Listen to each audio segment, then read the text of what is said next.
Jai Narayan students, I hope you all are fine.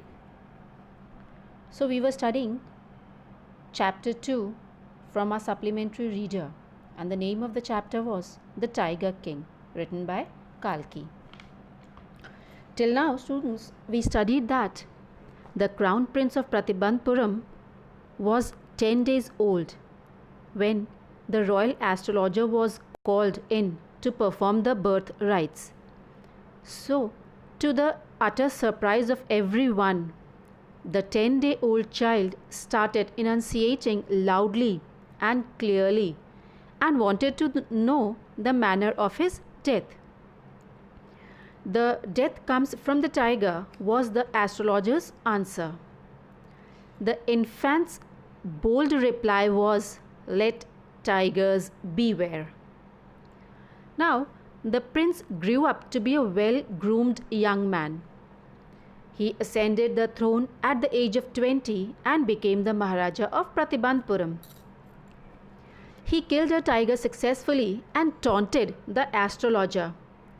The astrologer told him not to feel safe unless he had shot full 100 tigers. On hearing it, the Maharaja went on a tiger killing spree. He did nothing but go ahead shooting tigers. That's how he earned the name Tiger King. Tiger shooting was prohibited for all in the state. None except the Maharaja could shoot tiger. Once, the Maharaja came on the brink of losing his kingdom only for the sake of tigers. He annoyed a high-ranking British officer by denying permission to shoot a tiger.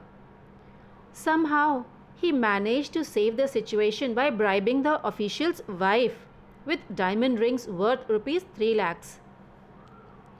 In 10 years, Maharaja could shoot and kill only 70 tigers. But then a new problem arose. The tiger population became extinct in his Pratibandpuram. So, Maharaja suggested to his diwan to find a kingdom that had plenty of tiger population and also a daughter of marriageable age. The plan worked. Maharaja married the princess and thus got free permission to shoot the tigers in his in-laws' territory. At last, a stage came when only one tiger remained to be shot, but that tiger was nowhere to be found. Till now, we studied this much. Now, I would request all of you to turn to page number 14. We'll start from here today. The Maharaja's anxiety reached a fever pitch. Fever pitch means a state of extreme excitement. When there remained just one tiger to achieve his tally of 100. Now, the Maharaja's anxiety, it reached extreme excitement when only one tiger was remained in his total killing of 100 tigers. He had thus one thought during the day and the same dream at night. So, when only one tiger was left, he only had one thought during the day how to kill that single tiger, and at the night also he dreamt of killing that one single tiger. By this time, the tiger farms had run dry even in his father-in-law's kingdom. By this time, his father-in-law's forest were also free from all the tigers. It became impossible to locate tigers anywhere, yet only one more was needed. It was next to impossible to find any tiger in his father-in-law's kingdom or in his kingdom. But yet he needed one more tiger. If he could kill just that one single beast, the Maharaja would have no fear left. He could give up tiger hunting altogether. Maharaja only wanted to kill one more tiger, and after that he would give up tiger hunting. The next paragraph, but he had to be extremely careful with that last tiger. Now, here he needed to be very careful with that last tiger. What had the late chief astrologer said? Here late means now the chief astrologer has went on his heavenly abode. He was no longer on this earth. So, the Maharaja needed to kill the 100th tiger with extreme care, as it was being said by the late chief astrologer. Even after killing 99 tigers, the Maharaja should beware of the 100th. This was the foretelling of the astrologer. True enough, the Maharaja was a savage beast after all. Savage means the tiger was a savage beast after all. Savage means violent, angry one. One had to be wary of it. Wary of it means very careful. The tiger is a violent beast and one needs to be very careful from it. But where was that 100th tiger to be found? It seemed easier to find tiger's milk than a live tiger. Here, this last one, thus it is used for a work or situation that is impossible. This statement is used in hyperbole to suggest in a comical way milking a tiger is next to impossible, for the beast would kill anyone who dares to do so. The next paragraph, thus the Maharaja was sunk in gloom. Now, when the Maharaja couldn't locate that 100 tiger, he was filled with sadness. But soon came the happy news which dispelled that gloom. Dispel means disappeared. So, but very soon a good news came, and because of that good news, he moved away from his gloominess. In his own state, sheep began to disappear frequently from a hillside village. So, in his own state, now the sheep had begun disappearing frequently from the villages of the hillside. It was first ascertained that this was not the work of Khader Mian Sahib or Veerasamy Naikar, both famed for their ability to swallow sheep wholly. These Khader Mian Sahib and Veerasamy Naikar, they are the hunters. So first of all, it was assured whether it was the work of these hunters or not. A tiger was at work, but then they found out that surely a tiger was at work. The villagers ran to inform the Maharaja. The Maharaja announced a 3-year exemption from all taxes for that village and set out on a hunt at once. The villagers, when they got assured that it was not the work of the hunter, tiger was there, then they ran towards the Maharaja to inform him. The Maharaja then, in gladness, he announced a 3-year exemption from tax for that village, and he himself set out for tiger hunt once again. Next paragraph. The tiger was not easily found. It seemed as if it had wantonly hid itself. Wantonly means carelessly, in order to flout the Maharaja's will. Flout means openly disagree. So it seemed that he has hid himself just to disagree the Maharaja's will. The Maharaja was equally determined. He refused to leave the forest until the tiger was found. As the days passed, the Maharaja's fury and obstinacy mounted alarmingly. The Maharaja was also equally determined just to kill that last tiger. He also refused to leave the forest until he would find that last tiger. As the days passed, the Maharaja started getting angry and obstinacy. Obstinacy means stubbornness. His stubbornness was now alarming. Many officers lost their jobs, and because of that, many officers, they lost their job.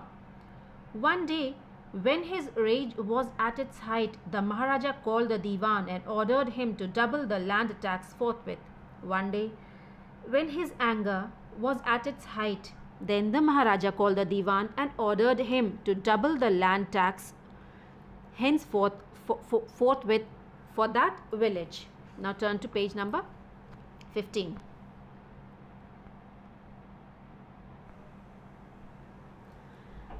The people will become discontented. Discontented means dissatisfied. Then our state too will fall a prey to the Indian National Congress. Diwan said, if we levy the double land tax on the villagers, the people there, they will be dissatisfied, and thus their state will also fall a prey to the Indian National Congress. In that case, you may resign from your post, said the king.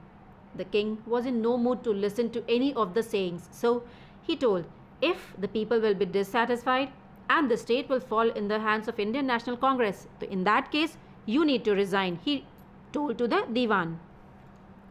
The Diwan went home convinced that if the Maharaja did not find the tiger soon, the results could be catastrophic. Catastrophic means disastrous. The Diwan that day went home and he was fully convinced that if the Maharaja would not find the tiger very soon, then the results would be really very harsh. He felt life returning to him only when he saw the tiger which had been brought from the People's Park in Madras and kept hidden in his house. He felt a bit relieved when he saw a tiger in his own house which he had brought from the People's Park in Madras, and he had kept that tiger hidden in his own house. The next paragraph. At midnight, when the town slept in peace, the Diwan and his aged wife dragged the tiger to the car and shoved it into the seat. At midnight, the tiger, which was hidden in the house of the Diwan, Diwan, along with his aged wife, they took the tiger out of their house and shoved it into the seat, and they pushed that beast onto the seat of Diwan's car. The Diwan himself drove the car straight to the forest where the Maharaja was hunting. Now it was the work of Diwan. Diwan he himself drove the car without informing anybody else. He drove the car straight to the forest where the Maharaja was waiting for hunting. When they reached the forest, the tiger launched its satyagraha and refused to get out of the car. When Diwan and Diwan's wife, when they reached the forest, at that time, the tiger, it launched satyagraha, and the tiger refused to get out of the car. The Diwan was thoroughly exhausted in his effort to howl the beast out of the car. Thoroughly means greatly. Howl means to pull or drag. So the Diwan was greatly exhausted in his effort to pull that beast out of the car and push it down on the ground. Diwan was somewhat successful in pulling out the beast, pulling out the tiger from the car and putting it down. On the following day, the same old tiger wandered into the Maharaja's presence and stood as if in humble supplication. Here, the next day, that same old tiger who was dropped in the forest by the Diwan, it kept wandering in the Maharaja's presence and stood very humbly in front of the Maharaja. Master, what do you command of me? As if he was saying that, Master, what do you command for me? What is the command for me? It was with boundless joy that the Maharaja took careful aim at the beast. The tiger fell in a crumpled heap. Crumpled means crushed heap. When the tiger stood very humbly in front of the Maharaja asking, what is the command for me?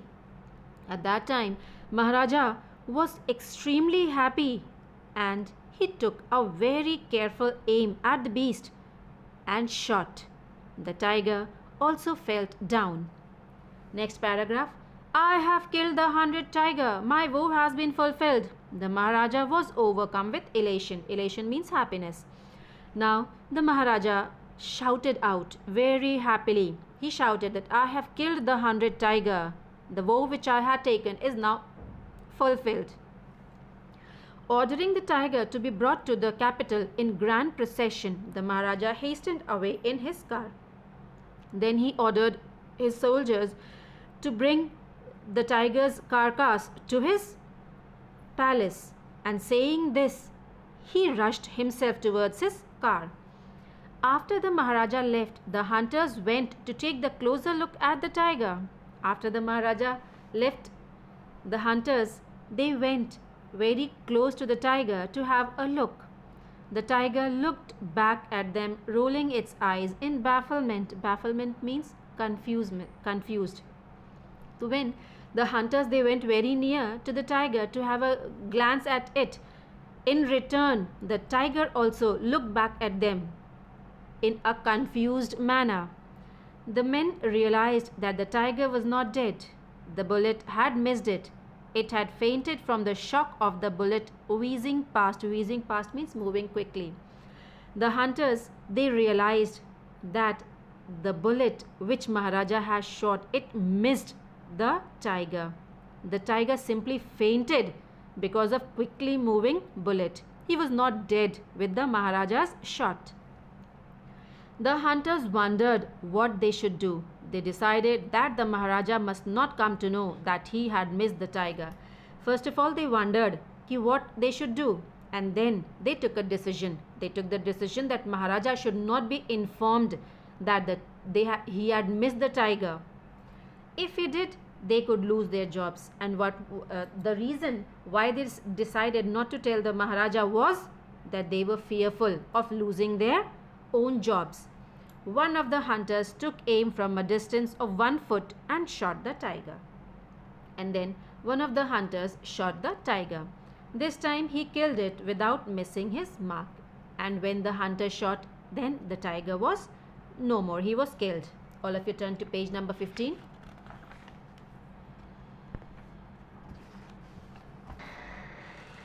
Then, as commanded by the king, the dead tiger was taken in procession through the town and buried. A tomb was erected over it. And after the 100 tiger being killed by the hunter, as the king commanded, the body of the tiger was taken in great procession through the town and it was buried.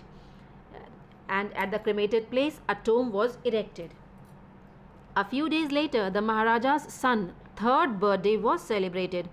After a few days only, Maharaja's son's 3rd birthday was celebrated. Until then, the Maharaja had given his entire mind over to tiger hunting. He had had no time to spare for the crown prince. But now, the king turned his attention to the child.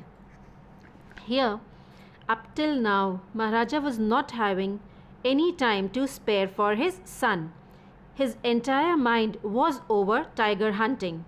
Here, 2 times had been used. It's written in the 3rd line of 2nd paragraph. He had had no time to spare for the crown prince. If 2 non-consecutive events happen in the past, this shows the first event had. So, but now the king turned his attention to the child. After killing the 100 tiger, now the attention of the tiger king was towards his child. He wished to give him some special gift on his birthday. Now the Maharaja wished to give a special gift to his son. He went to the shopping center in Pratibandhpuram and searched every shop but couldn't find anything suitable.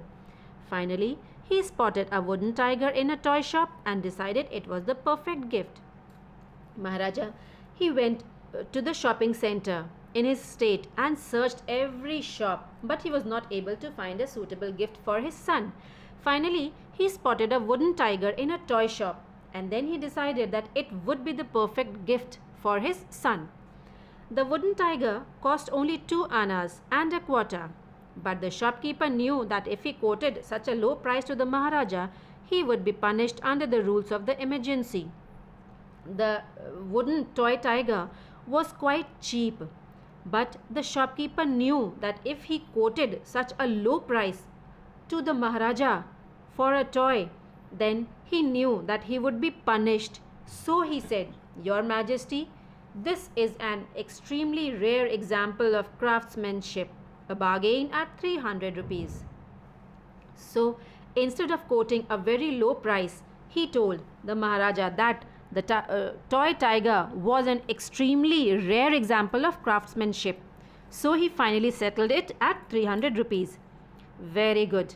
Let this be your offering to the crown prince on his birthday," said the king and took it away with him.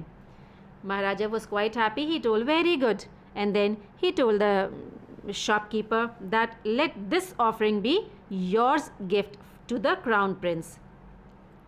On that day, father and son played with that tiny little wooden tiger. It had, turn to page number 17, been carved by an unskilled carpenter. So on that day, both father and the son, they played with the wooden tiger which had been carved by an unskilled carpenter. Its surface was rough. The surface of that wooden toy tiger was quite rough. Tiny slivers of wood stood up like quills. Slivers means small thin pieces that they have not been smoothened up.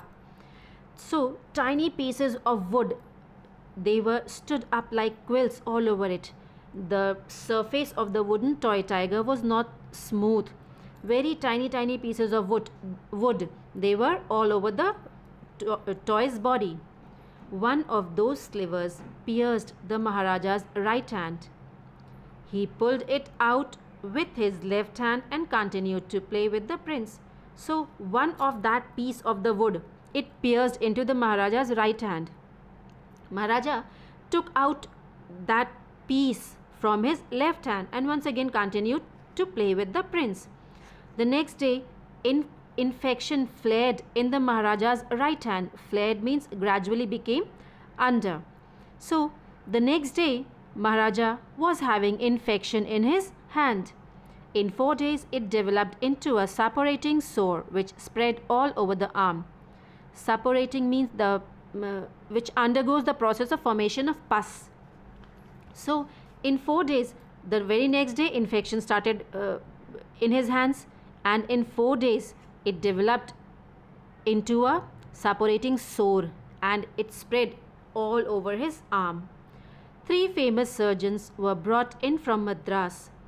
After holding a consultation, they decided to operate. The operation took place. The 3 famous surgeons, they were being called from Madras. They held a consultation and then they decided that they need to do the operation. The operation took place. The 3 surgeons who performed it came out of the theatre and announced the operation was successful. The Maharaja is dead.